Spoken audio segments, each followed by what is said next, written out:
বন্দে পুরুষোত্তম পরম পরম দয়াল শ্রী ঠাকুর প্রচণ্ড রাতুল চরণে অনন্ত কোটি প্রণাম। ইষ্ট পরিবারের সকলের চরণেই প্রণাম জানাই। ইষ্টপ্রাণ দাদা ও মায়েদের আনন্দিত জয়গুরু, এবং সবাই ভালোই আছেন ঠাকুরের কৃপায়, আমি আশা করি।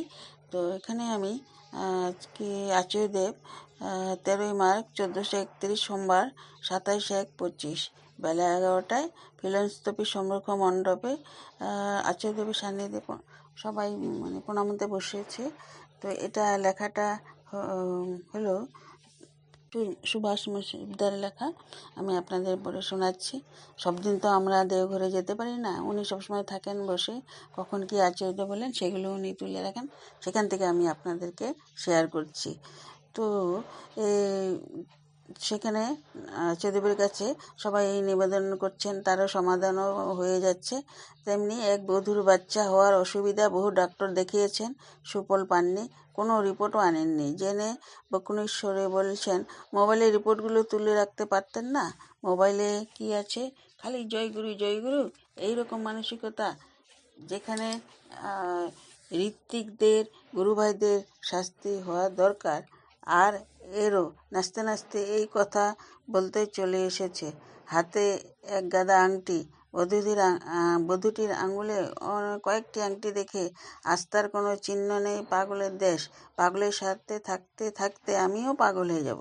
একদিন সন্ধ্যা রাত্রে ফিলনস্তপী সম্মুখে মণ্ডপে আচার্যদেব ত্রিপুরা বিলুনিয়া থেকে উৎসব সেরে আগত দাদাদের ও মায়েদের নিবেদন শুনে বাড়তি উৎসব অর্ঘ্য পরের বারের উৎসবের জন্য সংগৃহীত রাখার নির্দেশ দিলেন, এবং তার জন্য আনিত অঘ্রটিও ওখানে মায়েদের ডিপি ওয়ার্কের বেরোনোর পথ খরচা, টোটো ইত্যাদি ভাড়া ব্যয় করার পরামর্শ দিলেন। কয়েক বছর আগে তার বিলুনিয়ে যাওয়ার গল্প করছেন। কিভাবে কোথায় যাওয়া হয়েছিল পথ আবিষ্কার করে। তখন সেই রাস্তা ছিল জঙ্গলের মধ্যে দিয়ে, যেমন ডিগ্রিয়া পাহাড়ের মাঝখান দিয়ে রাস্তাটা গেছে। বর্তমান তা পাকা হয়েছে মেইন রোডে উঠে। সেখানে পূজনীয় বরুণী গাড়ি সাক্ষাৎ পেয়ে তার গাড়িটিকে মনুদাকে স্বরূপমোহন দাস চালিয়ে আনার নির্দেশ দিয়ে নিজে ওই গাড়ির চালকের আসনে বসে পরবর্তী গন্তব্যস্থলে পৌঁছান। বলছেন, ওখানে হরেকৃষ্ণদার মাইতি দেওঘরের এক গুরুভাতা মেয়েটি দাঁড়িয়ে ছিল। ওকে বলেছি, তুই এখানে? অভিনের মাকে বললাম, ওকে একটা শাড়ি দাও দেখি। ও ভ্যাঁ করে কেঁদে দিয়েছে। তার কিছুদিন পর ওর বরটা এখানে এসে পেট ব্যথার বিষয়ে আমাকে বলেছে। আমি বললাম, সোজা ভেলোর চলে যাও। ও যেখানে কাজ করতো সেখানে সুবিধা ছিল ভেলোরে চিকিৎসা করানোর একটা ফেসিলিটি পাওয়ার। যাই হোক, ভেলোরে গিয়ে দেখালে ওরা দেখে বলল একেবারে ক্যান্সারের ফার্স্ট স্টেজ। কিন্তু তাদের প্রশ্ন, আপনি কি করে বুঝলেন আপনার এটা হয়েছে আর এখানে এলেন? বলে, তা তো জানি না, ঠাকুরবাড়ি গিয়ে পেটের ব্যথার কথা জানালে বলল ভেলোরে গিয়ে দেখাও, তাই এসেছি। তারপর তো একটা কিডনির উপর দিয়ে রোগটা ভালো হয়ে গেল। এখন আর ক্যান্সারের কোনো লক্ষণ নাই। ওই চিকিৎসা না হলে ছড়িয়ে পড়তে পারত। সবেমাত্র ক্যান্সারের চিহ্ন দেখা গেছিল, তো একরকম হয়। পাশে বসা ডাক্তার সুধারঞ্জন দেবনাথ তাকে দেখিয়ে বলছেন, ওর মারও একবার সংকটাপন্ন অবস্থা হয়েছিল। আমি বলার পর মুকুল সিটটা তখন বললেন, আগে হরেকৃষ্ণদার মেয়ে এখানে এলে ওই কথা উচ্ছ্বাসের সাথেই বলে। আমি আলোচনা পত্রিকাতে ওই ঘটনাটা কয়েকটি সংখ্যায় বেরিয়েছে। তো আচার্য বললেন, তা হতে পারে, কিন্তু আমি সবসময় ভাবি যা হয়েছে সব ঠাকুরের দয়ায়, এর মধ্যে আমার কিছু নেই। যা খেলা সব তিনি দেখাচ্ছেন, সবই তার খেলা।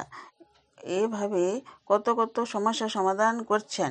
এক সময় ওঠার আগে আরামবাগের কর্মী রবি দত্ত দা, জলপাইগুড়ির কর্মী শঙ্কর দত্ত দাকে দেখে তাদের এলাকায় ইষ্টকাজের প্রসারের বিষয়ে বলছেন, যুবকদের দায়িত্ব দিয়ে তাদের যোগ্য করার কথা। বলছেন, আপনারা তো অনেক রকম পরিস্থিতির মধ্যে দিয়ে এই অবস্থায় এসেছেন।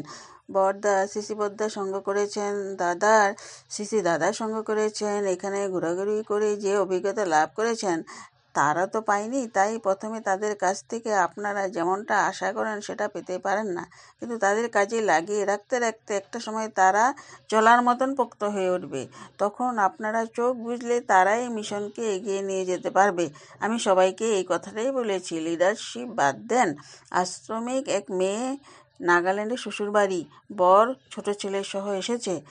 তাদের বড় ছেলে হঠাৎ করে বন্ধুদের সাথে দোকানে খাবার খেতে গিয়ে গলায় লেগে মারা যায়।